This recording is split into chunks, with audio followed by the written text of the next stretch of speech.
Hər daşın öz hekayəsi, öz yaddaşı var və onları sizə daşların hekayəsi danışacaq. Bir şəhərin ruhunu duymaq üçün onun dolambac küçələrində addımlamaq, soyuq daşlarına toxunmaq lazımdır. Çünki şəhərin yaddaşına çevrilən daşlar danışır bizə keçmişin sirlərini. Bu dəfə bizə öz tarixindən danışacaq bina Hacı Zeynalabdin Tağıyevin evidir. Bu evin inşasına 1895-ci ildə başlanılıb, 1901-ci ildə isə yekunlaşdığı bildirilir. Binanın fasadında Kiril əlifbası ilə yazılmış ST inisialları var. Bu işarələr 1896-cı ildə Sona xanımla Tağıyevin evlənməsinə işarə ola bilər. Binanın dizaynı Polyak əsilli İosif Qaslavskiyə məxsusdur. Tağıyevin evi yerli memarlığın ən gözəl nümunələrindən biri hesab olunur. Bu ev təkcə bir milyonçunun sarayı deyil. Hazırda muzey kimi fəaliyyət göstərən bu malikanə xeyirxahlığın, maarifçiliyin simvoludur.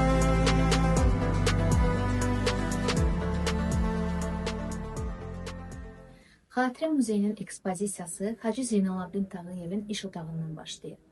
Bu iş otağı öz sadə gözəlliyi ilə seçilir.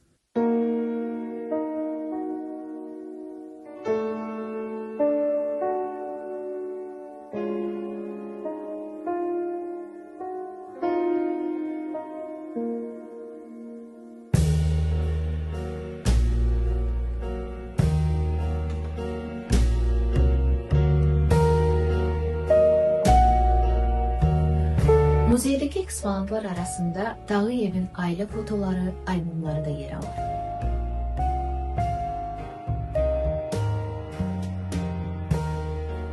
Hacı Zeynalabdin Tağıyev. Bir ad, bir yol, bir məktəb. Sarayın iki ən böyük zallarından biri olan Şərq zalını. Şərq zalı öz möhtəşəmliyi ilə bütün otaqlardan xüsusilə seçilir. Qapıları qoz, fıstıq və armud ağaclarından hazırlanıb. Zalın tavanında Quran ayələri yazılıb və bu işləmələr üçün 9 kiloqram qızıldan istifadə olunub. Bütün qəbulların, müşavirələrin və təntənəli mərasimlərin məhz bu zalda keçirildiyi deyilir. Şərq zalından birbaşa evin qış bağçasına çıxış var.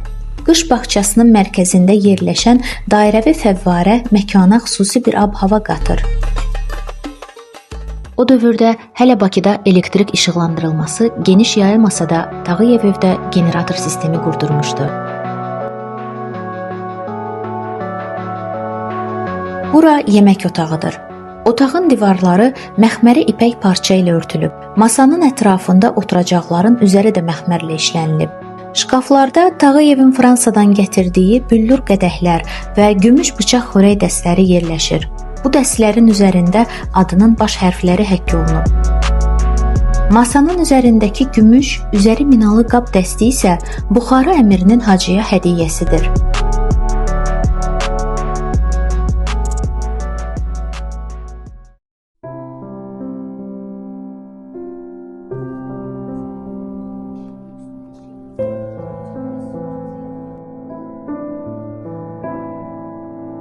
Hal-hazırda yataq otağındayıq. Bu iki hissədən ibarət yataq otağını şəbəkəli taxta arakəsmə ayırır.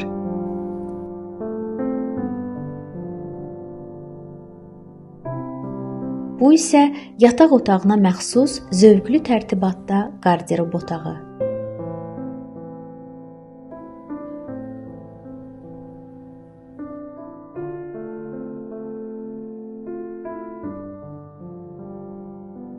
Bura isə Tağıyevin həyat yoldaşı Sona xanımın otağıdır. Bu otağın hər küncündən zəriflik yağır. Güzgülü işləmələrlə bəzədilmiş tavan, farfır lampalar və otağın mərkəzində fərqli üslubda yerləşən yumşaq divan diqqəti cəlb edir. Bu xalça isə üzərindən neçə əsr keçməsinə baxmayaraq, hələ də rəngini və gözəlliyini qoruyub.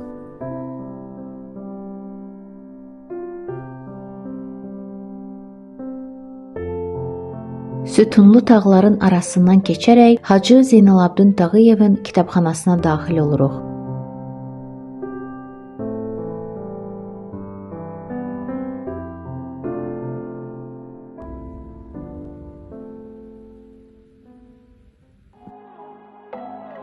Kitabxananın sağında Hacının bilyard otağı və istirahət güşəsi yerləşir.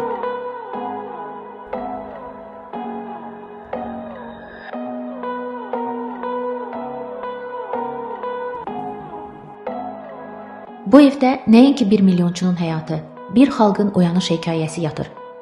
Oyanışın səsi isə bu gün də eyni cümləni deyir. Düşüncələrdə işıq yandıran insanlar heç vaxt unudulmur.